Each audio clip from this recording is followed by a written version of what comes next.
اور زندان بان کو بلا کر حکم دیا کہ ان کو قید خانے میں لے جا اور ایک تاریک حجرے میں اس طرح قید کرنا کہ سونے نہ پائیں. دیجو نہ خبردار مزے کا انہیں کھانا، گرمی میں بھی پانی کبھی ٹھنڈا نہ پلانا. یہ سحر بیاں ہیں کبھی باتوں پر نہ جانا، بازو نہ کھلے رسی سے جب تک ہیں توانا. دشمن کے ہیں فرزند اذیت انہیں دیجو، کپڑوں کے بدلنے کی نہ فرصت انہیں دیجو. اس طرح کے حجرے میں ہوں یہ معلقہ بند، جس حجرے کے روزن بھی ہوں بند اور ہوا بند. دن بھر تو رہیں ایک ہی زنجیر میں پابند، اور رات کو ہو ایک جدا بند. سر کو در و دیوار سے پٹکا کریں دونوں، آپس میں گلے ملنے کو تڑپا کریں دونوں. غرض وہ نگہبان زنداں کا ان دونوں یوسف لقا کو قید خانے میں لے گیا اور اس مردود ازلی کے حکم سے بموجب ایسے ہی کوٹری میں بند کیا.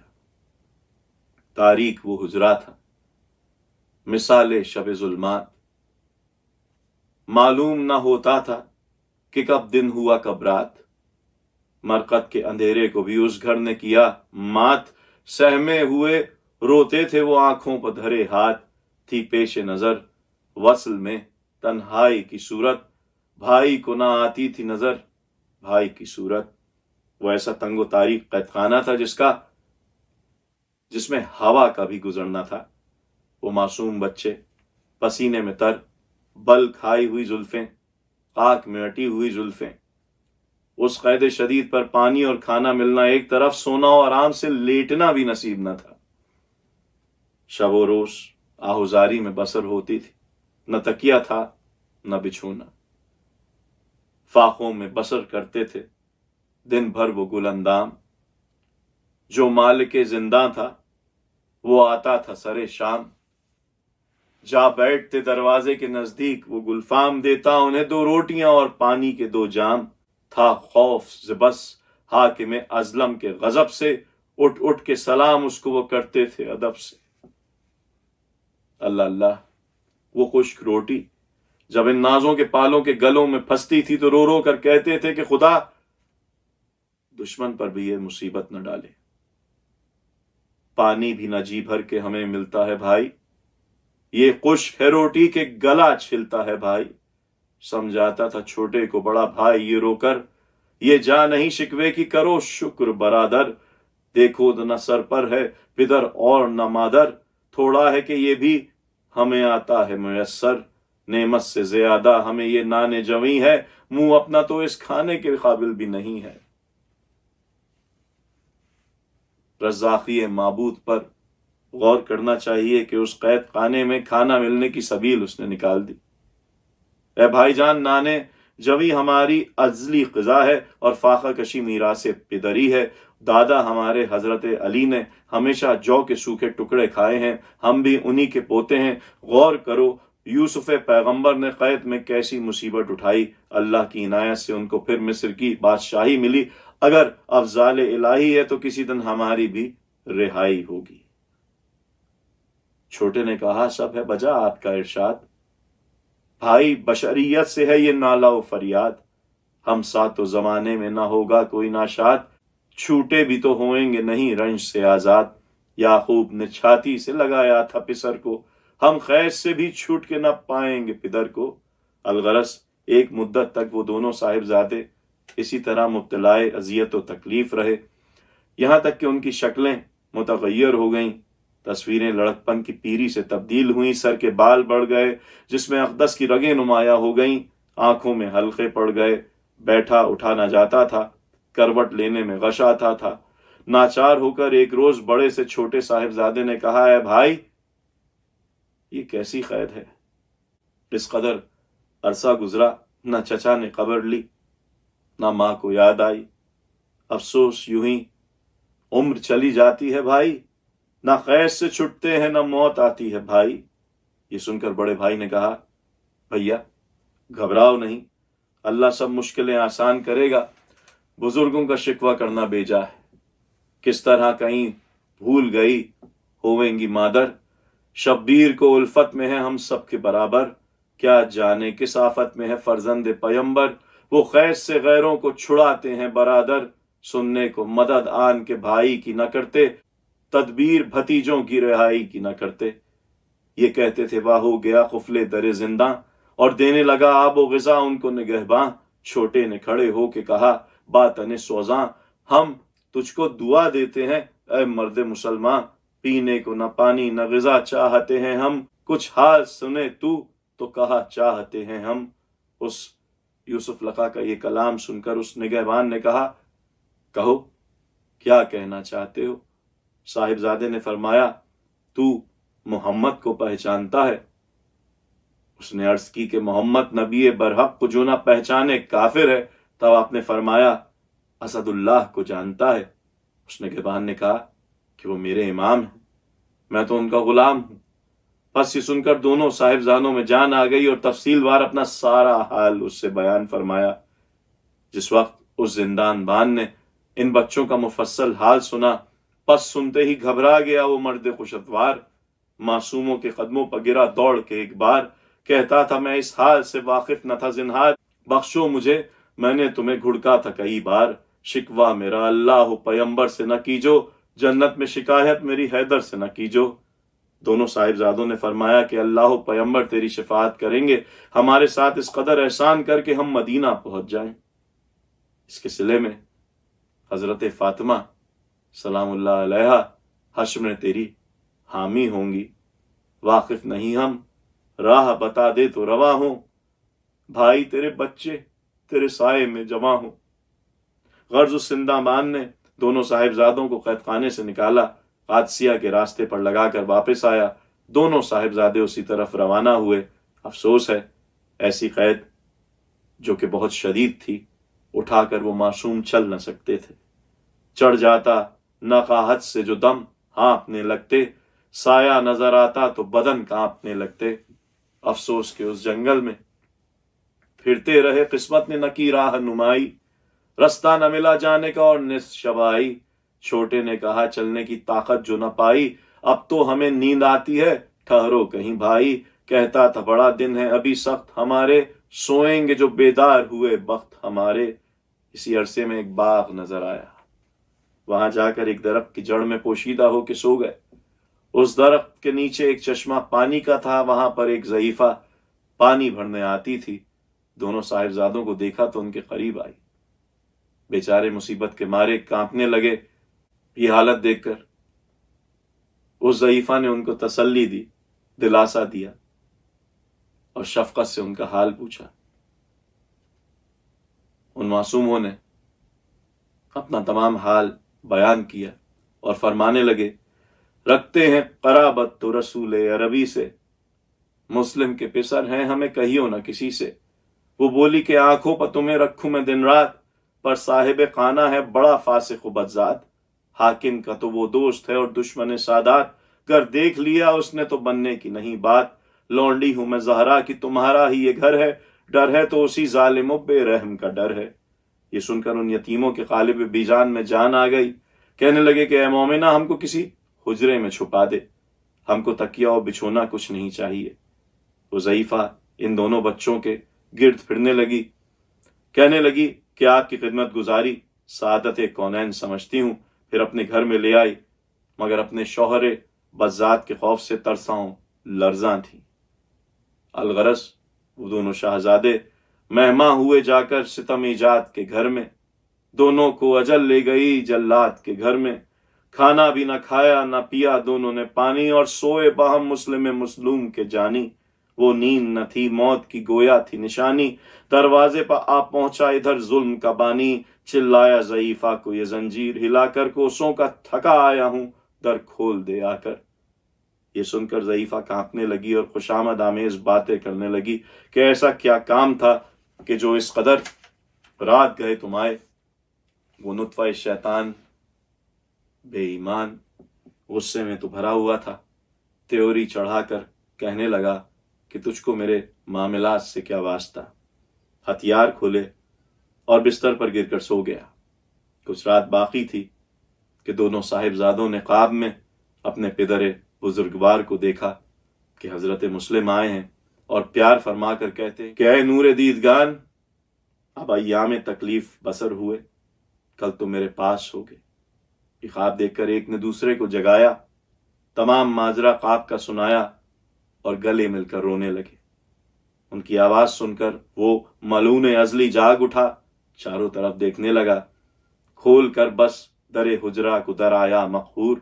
دیکھتا کیا ہے کہ ہے نور سے حجرہ معمور، اس میں دو یوسف کنا ہیں بحال رنجور، تانہ زن ماہ پہ ہے جن کا ازارے پر نور، دست افسوس ہر ایک مرتبہ وہ ملتے ہیں، داغ سینوں کے چراغوں کی طرح جلتے ہیں۔ پہلے تو حارث ملعون نے کہا صلی اللہ، پھر لگا کہنے کہ تم کون ہو اور نام ہے کیا؟ سرخ جو دیدہ حارث کو نہایت دیکھا، ڈر گئے کانپ گئے وہ جگر شیر خدا، ڈر سے اور خوف سے ملعون کی تعظیم بھی کی، چھوٹے ہاتھوں کو اٹھا کر اسے تسلیم بھی کی، اور یوں بولے کہ تجھے نام بتائیں ہم کیا، بے پدر بے وطن آفت زدہ محبوس بلا، اس کے فرزند ہے مظلوم ہے جو حد سے سوا، جس کے لاشے کو کفن بھی نہیں اب تک ہے ملا، باپ کے ہجر میں ہے شور مچایا ہم نے، عفو کر خواب سے ہے تجھ کو جگایا ہم نے۔ وہ لگا کہنے کے نام اپنا بتاؤ مجھ کو، بولے معصوم کے مسلم کے پسر ہیں ہم تو۔ یہ سخن سنتے ہی روئے وہ بہت بادل زار، زلفیں ان دونوں کی ملعون نے کھینچی ایک بار، اور تماچے سے کیے سرخ وہ گل سے رخسار، اس گھڑی کانپ گئی قبر رسول مختار، زوجہ حارث کی تو سر رو رو کے ٹکراتی تھی، روح زہرا کے بھی نالوں کی صدا آتی تھی۔ الغرض اس ملعون ازلی نے کچھ رحم نہ کھایا اور در حجرے میں قفل لگا کر سو رہا۔ جب صبح ہوئی حجرے کا دروازہ کھولا، حضرات کے زبان سے عرض کروں، دونوں شہزادوں کی زلفیں پکڑ کر حجرے سے کھینچ کر نکالا۔ دونوں معصوم اس سے کہنے لگے کہ اے حارث، تو ہم کو حاکم کے پاس مت لے چل،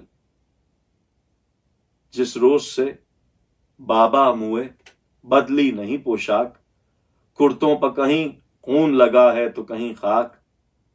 وہ شقی ازلی کب فریاد یتیمی سنتا تھا، الجھی ہوئی زلفوں کو لہیں کھینچ رہا تھا، دریا پہ پے قتل انہیں لے کے چلا تھا، جلات کے بس میں جو پڑے ہائے وہ ناداں، ایک ہاتھ میں مظلوموں کی تھی زلف پریشان، ایک ہاتھ میں تھے چھوٹے سے کرتوں کے گرے باں، بچے ہی تو تھے ڈر کے نکل آتے تھے دنداں، گرتے ہیں تڑپ کر یہ نہیں چھوٹتے ہیں بال، کرتے کبھی پھٹتے ہیں کبھی ٹوٹتے ہیں بال، بیچاروں کے تن کانپتے ہیں دل ہیں دہلتے، کانٹوں میں لگے پاؤں میں گر کر ہیں مچلتے، حارث جو ڈراتا ہے تو پھر جلد ہیں چلتے، اب آنسو کے جا ٹکڑے جگر کے ہیں نکلتے، گر گر پڑے ہیں چھوٹے سے امامے بھی سر سے، مظلوم اٹھاتے نہیں ملعون کے ڈر سے، چھوٹے کو بڑا بھائی ہے بڑھ بڑھ کے بچاتا، ہر بار ہے مصحف کی طرح بیچ میں آتا، رو دیتا ہے کچھ کہنے کا موقع نہیں پاتا، بے ساختہ بس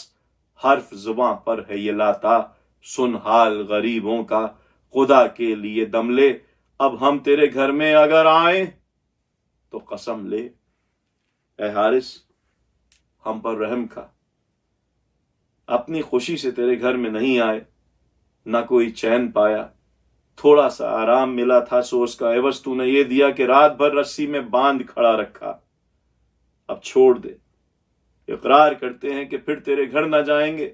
اور زوجہ حارث کی طرف دیکھ کر مایوسانہ انداز میں کہنے لگے، چھڑوا دے کے پکڑے ہوئے زلفوں کو عدو ہے، اماں نہیں بابا نہیں جو کچھ ہے سو تو ہے، بالوں کو بکھیرے ہوئے وہ مومنہ تھی ساتھ، مظلوموں کو ظالم سے چھڑاتی تھی وہ خوش ذات، گہ پاؤں پسر رکھتی تھی گہ چھوڑتی تھی ہاتھ، کہتی تھی خدا کے لیے کیا کرتا ہے ہاتھ، بس بس کے زمین اب تو ہلی جاتی ہے ظالم، زہرا مجھے سر ننگے نظر آتی ہے ظالم، حیدر کے نواسوں پر غضب لاتا ہے توبہ، سیدانی کے بچوں کو تو رلواتا ہے توبہ، فاخوں سے بدن دونوں کا تھراتا ہے توبہ، اور تجھ کو ذرا رحم نہیں آتا ہے توبہ، ڈر سے تیرے معصوموں کے دنداں نکل آئے، غالب ہے لحد سے شہ مردہ نکل آئے۔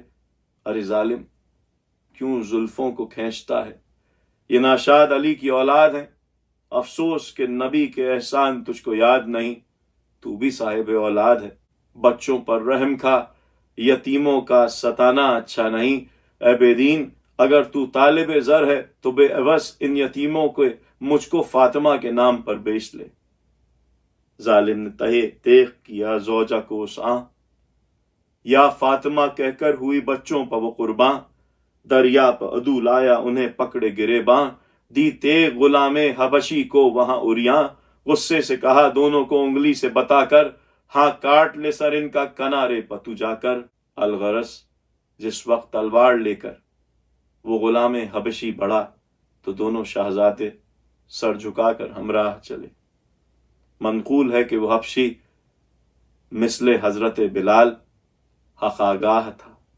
ان مظلوموں نے فرمایا کہ اے بندہ اللہ، تو مؤذن رسول بلال سے بہت مشابہ ہے، مگر یہ تو بتا کہ تو رسول کا محب ہے یا کہ دشمن ہے۔